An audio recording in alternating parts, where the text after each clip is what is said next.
राधे राधे दोस्तों, आइए श्रीमद् भगवद गीता के 7वें अध्याय का महात्म्य सुनते हैं। मंगलकारी देव तुम मंगल करो गणेश, जगवंदन तुम्हारे करे काटो सबके कलेश।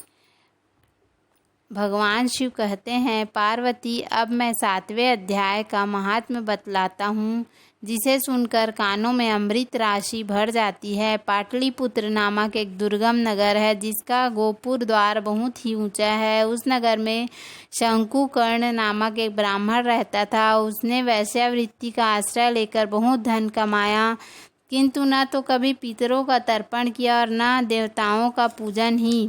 वह धनोपार्जन में तत्पर होकर राजाओं को ही भोज दिया करता था।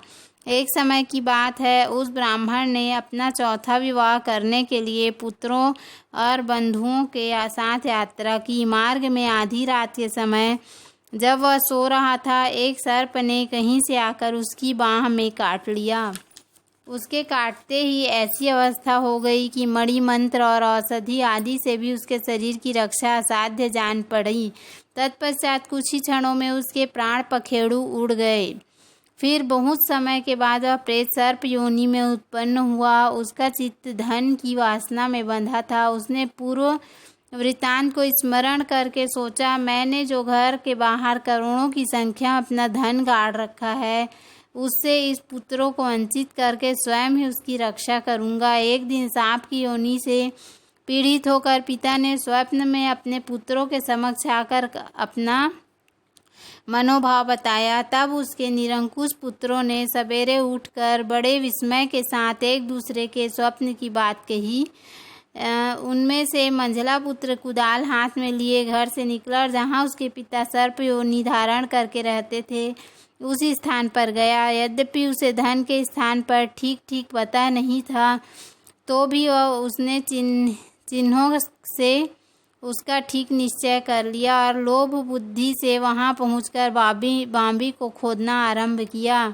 तब उस बांबी से बड़ा भयानक सांप प्रकट हुआ और बोला, ओ मूढ़, तू कौन है? किस लिए आया है? क्यों बिल खोद रहा है? अथवा किसने तुझे भेजा? ये सारी बातें मेरे सामने बता। पुत्र बोला, मैं आपका पुत्र हूँ, मेरा नाम शिव है। मैं रात्रि में देखे हुए स्वप्न से विस्मित होकर यहाँ का स्वर्ण लेने कौतूहल से आया हूँ।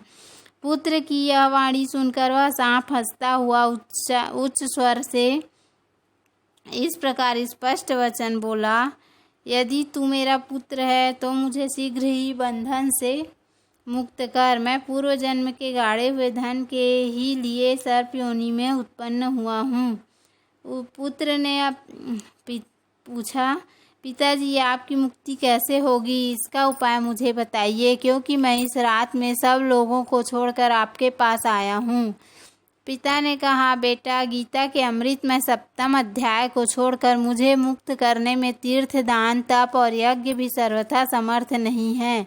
केवल गीता का 7वां अध्याय ही प्राणियों के जरा, मृत्यु आदि दुख को दूर करने वाला है। पुत्र, मेरे श्राद्ध के दिन 7वां अध्याय पाठ करने वाले ब्राह्मण को श्रद्धा पूर्वक भोजन कराओ। इससे निसंदेह मेरी मुक्ति हो जाएगी। वत्स, अपनी शक्ति के अनुसार पूर्ण श्रद्धा के साथ वेद विद्या में प्रवीण अन्य ब्राह्मणों को भी भोजन कराना। सर्प योनि में पड़े हुए पिता के वचन सुनकर सभी पुत्रों ने उसकी आज्ञा के अनुसार तथा उससे भी अधिक किया। तब शंकुकर्ण ने अपने सर्प शरीर को त्याग कर दिव्य देह धारण किया और सारा धन पुत्रों के अधीन कर दिया। पिता ने करोड़ों की संख्या में जो धन बांट कर दिया था, उससे वे सदाचारी पुत्र बहुत प्रसन्न हुए।